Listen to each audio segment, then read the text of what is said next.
Hey everybody, welcome to our Level Up Leadership Summit. These events are designed to help us get to know the leaders here at Experian and also gain insight into leadership skills needed to grow our careers. During today's webinar, we encourage you to use the chat feature of our WebEx, post questions, share an insight, or let others know why you're attending. Today we're excited to chat with Genevieve, Managing Director for Credit Services Global Expansion at Experian.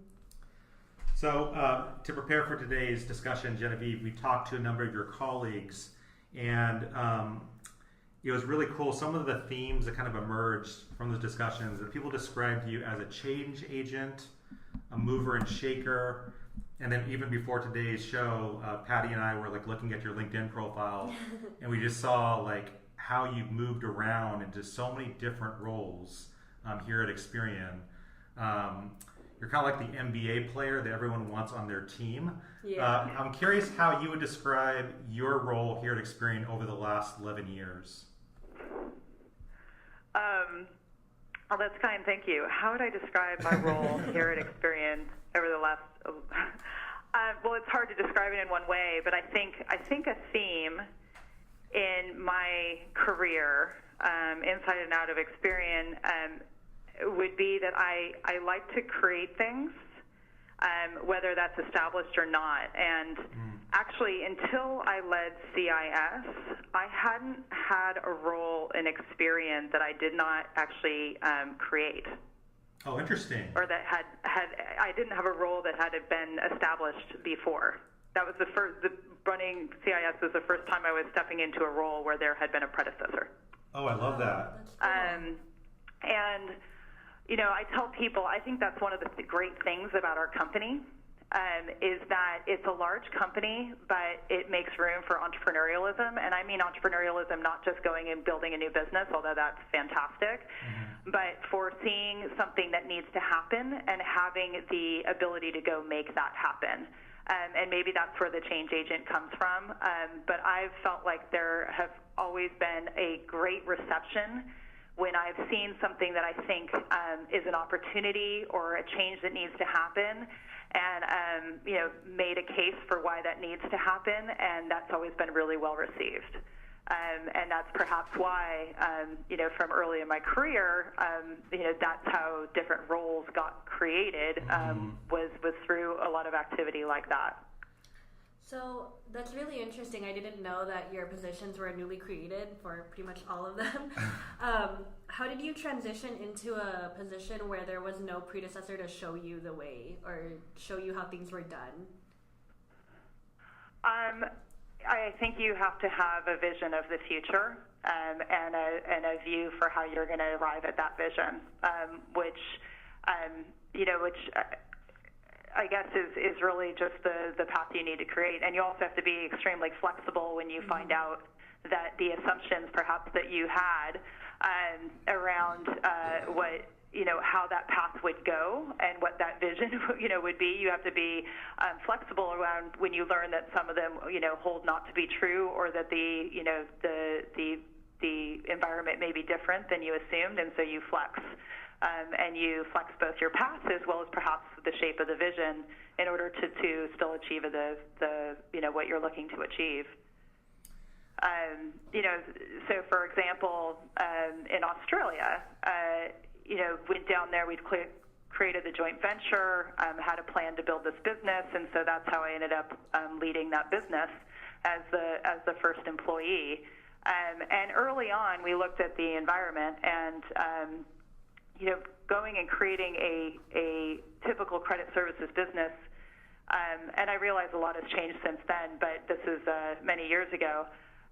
Creating a typical credit services business meant it would be a long time to reach parity with our existing competitors. So quite early on, we started looking for space in the market where we could play and compete effectively to create revenue streams that would allow us to, you know, continue to grow despite not being as competitive in the core business. And so, for example, I remember this day well. There was the new legislation was coming out about what would be required with the data laws, and we saw that there was going to be a compliance challenge for our customers in regards to meeting their consumer assistance needs. And I pulled the team into a room, and we went into a whiteboard, and I said, guys, this is an opportunity. Our clients don't know how to solve this, and this is something we could do quickly. It's totally different than delivering a credit report, but it could be a revenue stream that we could get going in the meantime. And we have whiteboarded it out, started some conversations, and a few months later, we were selling that to our customers, and indeed that became one of our first revenue streams. Wow. That's really cool. I love how, Genevieve, like, you're just always looking for opportunities, and when you find something that is interesting to you, you just like create a position. Like, we have this need, I can actually fill this need, and then you get it done. What advice do you have for those that are in the organization right now who are very creative, they're highly productive, they have vision, but they're having trouble making that first step of like, how do I actually make this happen? What advice? I'd say find the step. I think sometimes our fear holds us back. You won't move if you don't move. Yeah. And so, you have to take that first step, and it may be not perfect. The first conversation, the person may tell you no, and I do have a story of something I pitched once where I was really attached to it, and the person who, the decision maker, told me just a flat out no, and I went, I was fairly disheartened. It was early in my career, and then 6 months later, they brought me back into their office, and they said, that thing, we need you to go do it. I think you have to have a little bit of, obviously, practicality about what the first next steps need to be, and have some thinking and consideration around that, but also I think you need to let go of the fear of why you're not moving. I think that's also true in management. I mean, one of the best pieces of advice I got very early in my career, and I tell this to others that I mentee, is, as a manager, you can manage the outcome to an extent of a poor decision. Obviously don't go make poor decisions, but, if you have a difficult decision and you take the information that you have, you do the analysis, you figure it out, and you make a decision. And if it's not the right decision, then you manage that outcome. And that's what you do as a manager. But what you cannot manage is indecision. And as a business, our responsibility as leaders is to make sure the business is always moving forward. And I think it's the same thing in response to your question in regards to, okay, I've got this concept, I've got an idea, I see a need, where do I start? You start by moving forward. And you sometimes don't even know the steps until you take the first one. That's really good. You mentioned, I like your story where you shared you have this vision, you have this idea, you're super excited about it. You take all these steps, you actually pitch it to the leaders, and then get that no, which is like crushing. How do you like proceed after the no's or the failures? Oh, you pick yourself up and you go after the next thing. I mean, disappointed. I have to say on that, I didn't necessarily kind of go back. I went, okay, there is an appetite, because it was clear. It was a clear answer, and I'd done my work, right? Yeah. So it's disappointing, but I think you get over it and you start looking for the next thing that you want to do, and it happened to be. Good luck that 6 months later the environment changed such that the decision maker in this case saw alignment with what I'd seen and changed their mind. Something that came up in our conversation with Adam Fingrish in our last session was you talked about the importance of the why. And so I'm curious for you, like being a change agent, being somebody who's always looking for new opportunities to grow our business, being so flexible to move into different roles at any time, what drives you? Learning, which probably isn't shocking to hear. I love learning, and I love challenge, and I love ability to have impact. I love seeing the results. The other thing that drives me is the team.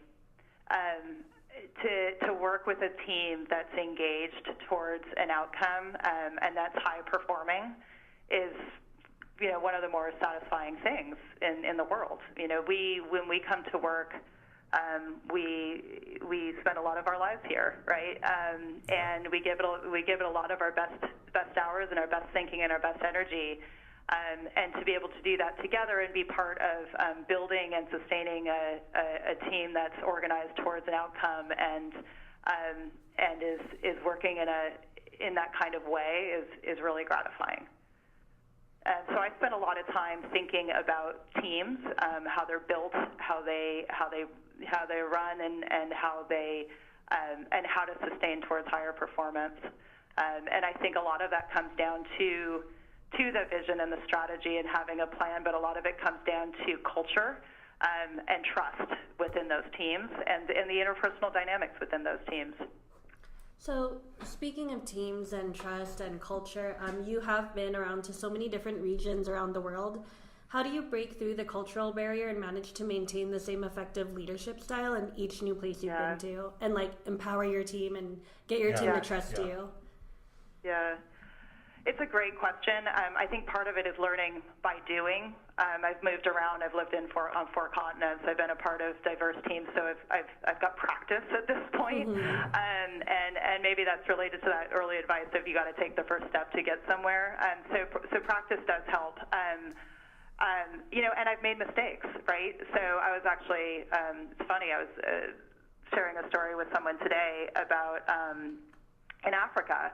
I took on a team of 400 people, and when I first got there, I was using my similar style that I have, and I tend to have a style with team members where I ask a lot of questions, and it's what you would typically call kind of a coaching style, right? So if someone comes to me and they've got an issue, I'll ask them questions about it to help them figure it out, because that helps that person develop, and it creates a constructive conversation. And I think it's usually a very well-received style in Western environments. But it took me a little bit of time to realize that in Malawi, with this team of Malawians, that they took that to mean that I didn't know what I was talking about. That I was asking questions because I didn't know. And that created fear in them, right? Because they're like, our leader doesn't know anything.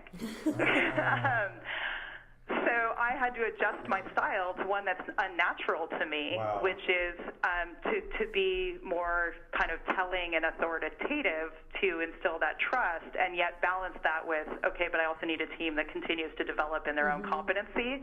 So how do you do that? How do you maintain growing folks in what is a fairly hierarchical, fairly sort of say-do type of environment? So a really interesting challenge. I don't know. The answer to your question is, in different teams and environments, you have to be open. You have to be aware that you have preconceived notions, and that because something is different does not make it wrong. It makes it a learning opportunity, and you also have to acknowledge that you are going to make some mistakes. Yeah, I love that example of like learning to adapt to different cultures and different types of teams to learn how to better drive them and motivate them. And certainly core to that is something you mentioned just a bit ago about trust. Like that's super important. And I'm curious about what are some like intentional things you do to help foster trust with your teams or people that you're working with? Well, one is having a conversation about trust. One thing that builds trust is being able to have those conversations and using I like a language around that. So I actually think quite a lot about what are the components of trust, what are things that impact trust amongst team members, so that you can have a conversation around that framework. Rather than around the person, so that you're thinking collaboratively around how to build that. If you think about what are the components of why you trust a team member of yours, well, you trust that that they're able to do, they have competence, that they're able to do what they're going to do, say they're going to do. You trust that they will do what they're going to say they're going to do. You trust that they'll keep you in the loop and communicate to you the things you need to know about. And you trust that they will be considerate of you and other team members in the way that they deliver and act with the team and in respect to their responsibilities. So there, I think you can actually kind of break down what those components are, and then that helps you have an understanding and a framework for when that might be breaking down, how to address it. I think the other thing is around, and this relates to culture, and I think culture and trust are related, is around what kind of environment are you in with your team. So, and this will come down to personal style, but also recognizing what the personal style of the team or the team, if in a larger organization, the tenor and tone of that organization, and having a view of what you want that to be. So for me, I like to have I love to laugh. I'm not very funny. I'll be the first to admit that, but I certainly love to laugh.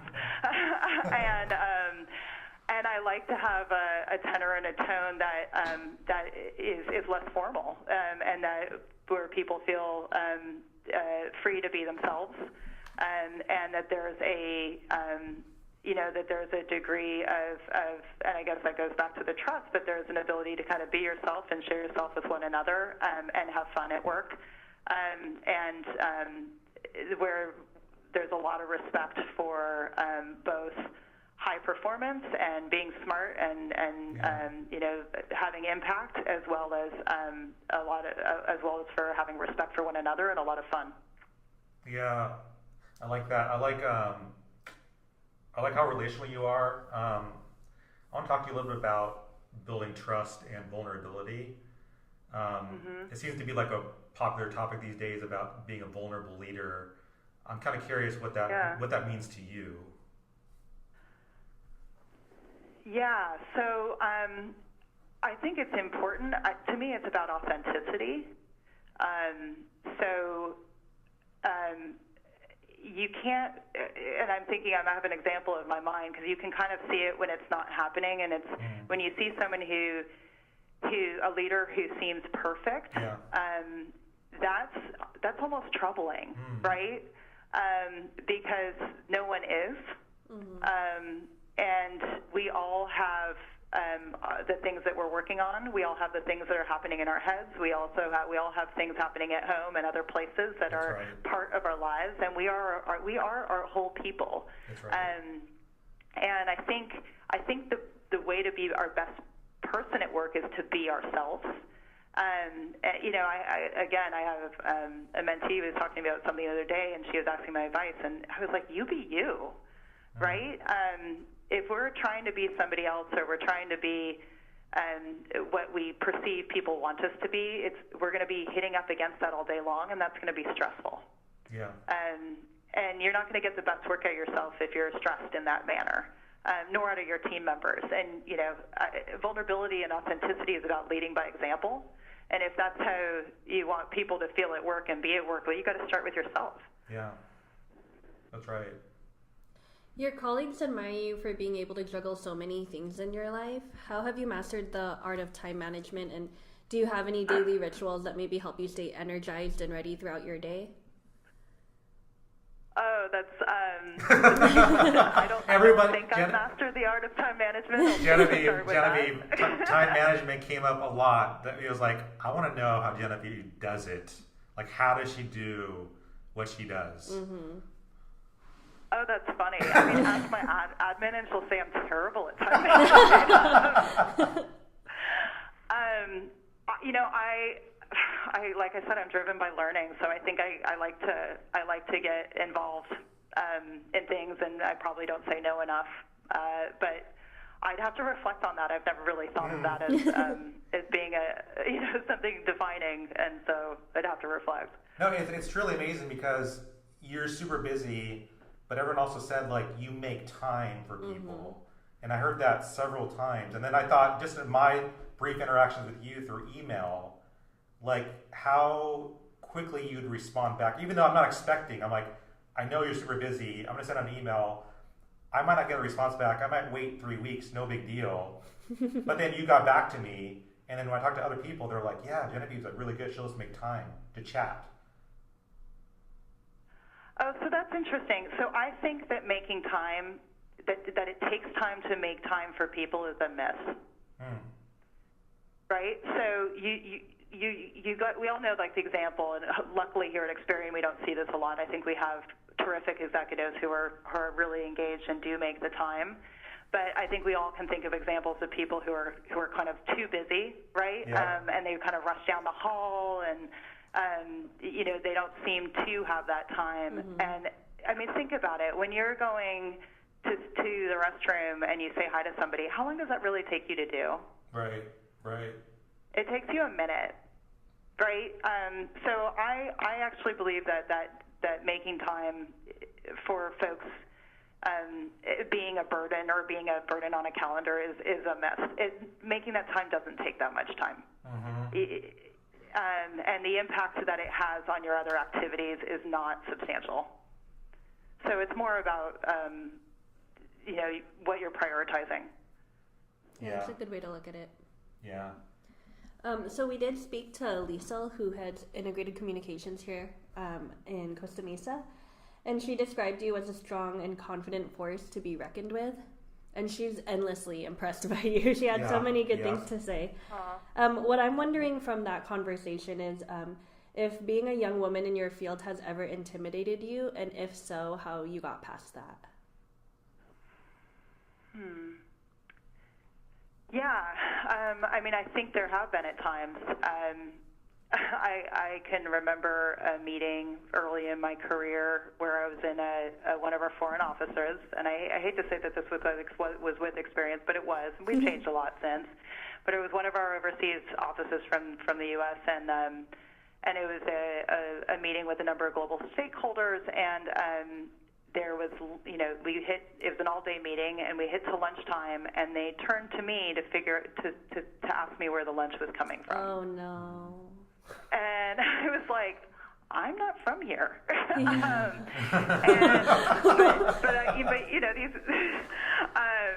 But it's colleagues, and I was younger than all of them, and I couldn't exactly just react, or at least I didn't feel comfortable. I mean, I guess I could have. So there have been moments that have been uncomfortable, and I think that's an extreme example. And actually, I think those kinds of moments, at least for me, have actually contributed to my strengths, perhaps, where I think those are opportunities to reflect.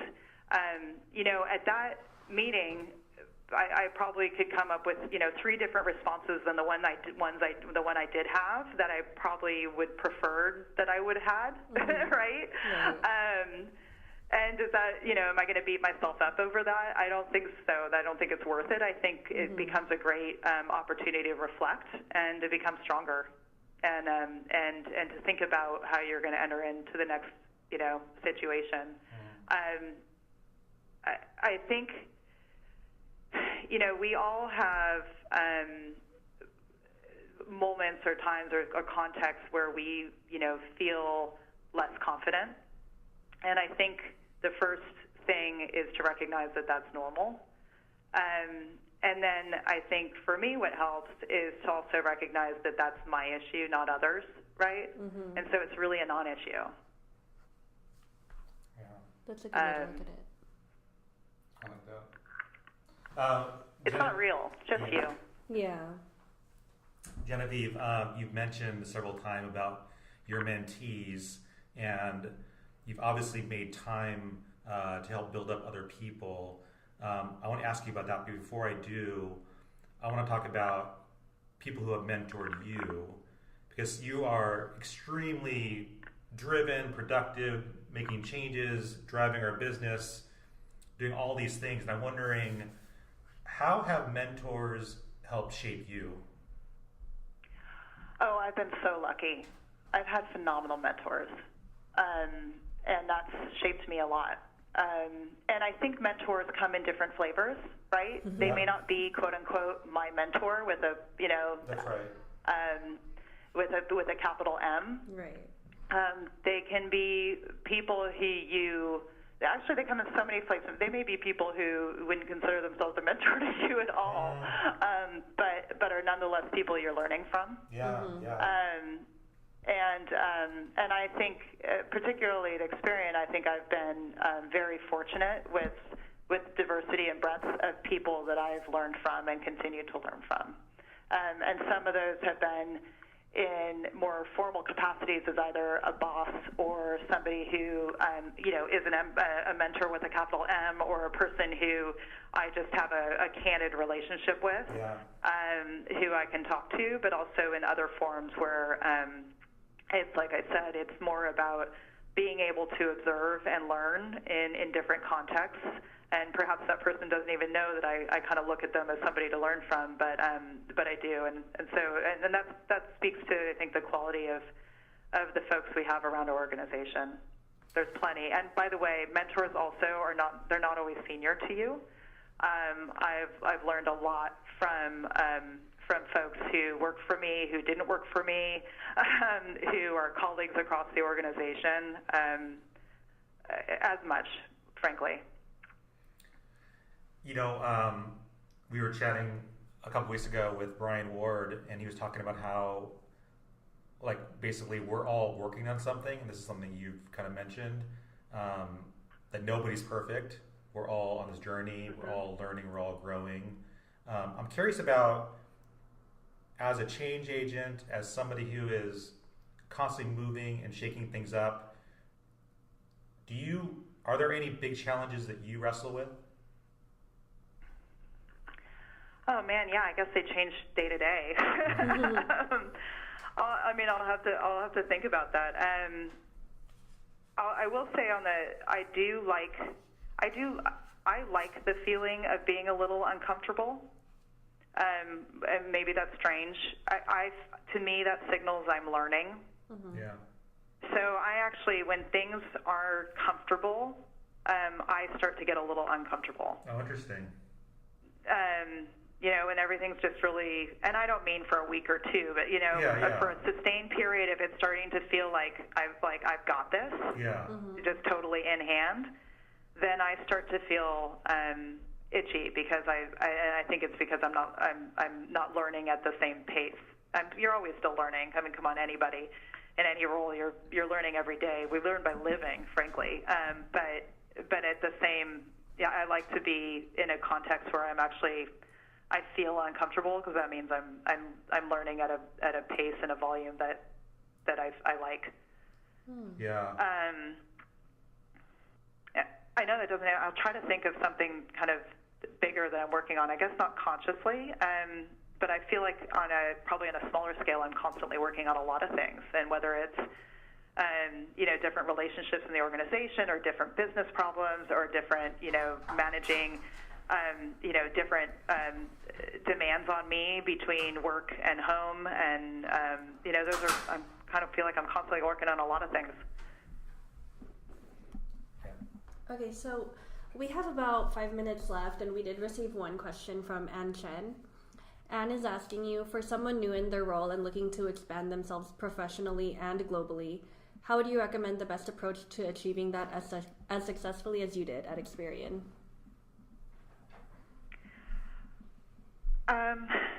I think it would go back to what I said earlier, which is looking for opportunities to have impact. Again, another thing that somebody said to me early in my career is great advice. So all my best advice that came from other people is really what we're learning here, you don't get promoted for doing the job you do today well. That you get to keep your job for doing the job you do today well. And I think that is good advice, because you'll know, and you can see the people in the organization. They always are the busiest, right? Because they get tapped so often. Mm-hmm. Is people who are either who are doing other things above and beyond, whether they were asked to or not. And I think if you are curious and you're looking at wanting to get into different and diverse parts of the business, and that's not to say that everybody does want to do that, to go into different diverse parts, but for those that do, having an eye out for what's happening in those areas and just getting involved. And part of that is seeing, hey, this needs to get done here, and starting to offer to do it. It's very rarely that people refuse a pair of hands to help. Right. that can be hard to balance that with the other responsibilities you have going on. I'm aware of that, but I think again it goes to how you prioritize it and how you manage your work to be able to do that. I have one other quick question, Genevieve. For the managers out there that are looking to develop their employees and seeing people that are visionaries, they're creative, and they're looking to help motivate that and grow that, what is your advice for leaders to help mentor up the next Genevieve?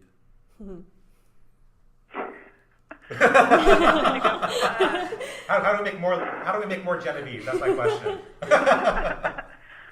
I don't know if that's a good thing. But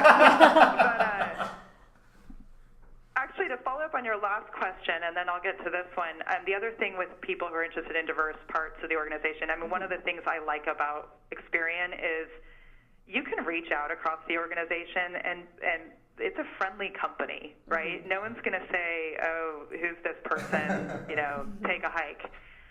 So if you're interested in learning about different parts, different geographies, go onto the system, find out who's over there, and send an email, and you will get a response. I mean, I think 90 times out of 100.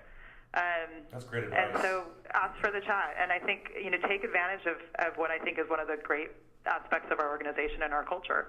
Yeah, that's really good advice. In regards to mentoring, or folks who, and I think I'll characterize it a different way. I mean, all more Genevieve, but I think you're thinking about if you've got someone who you think has potential and talent, how do you manage and mentor them to help them grow? Yeah. And that's gonna depend on each person. Each situation is unique. So the first is to kind of tap into what makes that person tick. For me, like I said, learning made me tick. So, I was very lucky to have bosses who I think caught on without talking to me about it, but they seemed to catch on quickly, actually probably before I knew it, that I liked being thrown in the deep end. And so I found myself on a periodic basis, probably just often enough to keep me from getting, too comfortable, like I said, or bored, being thrown off the deep end and into some sort of project or situation. And I found that very, challenging and thus rewarding and exhilarating. Because then through that I learned that, oh wow, I like that. I love that learning process where I'm a little bit uncomfortable. Not everybody may be like that, so don't go, throwing people off the deep end. But I think, if, again, like I said, and it's hard for a manager to be probably as intuitive as that. So I was very lucky. But if you, it might be easier to just have the direct conversation versus trial by just figuring it out. But yeah, if having the conversation, figuring out what someone ticks, and encouraging them, and probably encouraging them just past what they would be comfortable wanting to do on their own. Because that is what potential is. If you see the potential, you have to, as a manager, be probably pushing them in a supported way to go a little bit faster or further than they probably would push themselves. But also with some folks, vice versa, you also need to be, again, and I've seen this, you also get some types who are like, okay, I'm ready for that huge job, and they're not, and you're like, you don't want, you also need to care for someone to make sure they don't crash and burn. Yeah. So there's also some conversations about, okay, that's what you want. Let's sit down and map that out and understand how we can support filling the gaps that might be there, or the steps that need to be, how we might need to round out your experience and your capabilities to get you there over some period of time. Yeah, that's really good. And by the way, I loved how you described your management style, that you're like, at least in the West, you're like the coach. Like, you're not going to give all the answers. You're there to get people thinking about different solutions. I really like that approach. Where did you pick that up? That's a good question. I can't remember discreetly where I did, but I must have along the way. and like I said, in the African context, it didn't work. So Yeah. you know, it depends on where you are. But you know, I think perhaps maybe because that's like how I like to be managed, to be honest, is partly where it comes from. I think the other thing in my management style, for better or worse, I tend to be pretty hands-off in that, you know, I have people in roles because they are competent, and I believe they can do their job well. Yeah. So I'm not a person who. So I see my role as more a coach, a shaper, a person to remove problems and obstacles, than I do as a quote unquote manager who is supposed to be involved in sort of the day-to-day intricacies of you know what someone is doing. Mm-hmm. That's good. I think one of the main themes I've gotten out of this conversation, Patty, for me has been how Genevieve just loves learning and constantly growing and challenging yourself. So I guess my officially last question is going to be, are there any favorite books, TED Talks, whatever, that Oh my goodness. has impacted you recently that you're like, this was helpful, I'm growing by reading this or watching this? Oh, see, people ask me books all the time, and it's so hard for me to answer. I love to read. I absolutely love to read, and I feel so constrained by these kinds of questions because I don't like to single out specific books. And actually, you know, it's interesting. People ask me about business books. I read novels more than and literature and news and articles probably more than I read business books. And I'll tell you, I find business books to be they're too often a simple or fairly simple concepts that you can get in like 5 pages, and they're like put into 200 pages because they're trying to sell a book. And so I find them a bit frustrating, and I'd rather get the Cliff Notes. So I don't want to like non-answer your question, but I guess I would put it a different way, which is I think there are lots of ways to learn, reading being one of them, and other forums. TED Talks are awesome, and I would rather encourage, I think, exposing yourself to a diversity of things and thoughts is important, and different ways of thinking too is really important. I think it helps grow yourself, and it can help your team as well. I say the same thing about constructing teams, and people who know me know that I'm a deep believer in how diversity within teams can lead to effectiveness and performance. So I would say the same thing in regards to learning and what you're exposing yourself to is go for the diversity. And you don't have to necessarily agree with everything, you know, you're reading, but I think that helps with empathy and understanding, and I think empathy and understanding leads towards, trust and again, more effectiveness as being a team member. Yeah, I wish we had an applause track because I would play that right now. Like crowd, like I love that. We do have one last minute question from the WebEx. Oh, and of course, my favorite podcast is Level Up, obviously. Stop it. Good answer. She would have just left it at that. We have one more question from the WebEx, and I think this is a good note to leave it off on since we are nearing the end of March. This is from Yvette. She asks, Genevieve, what are your goals for FY20? Oh, that's a good one. Oh, Yvette. And with a tough one.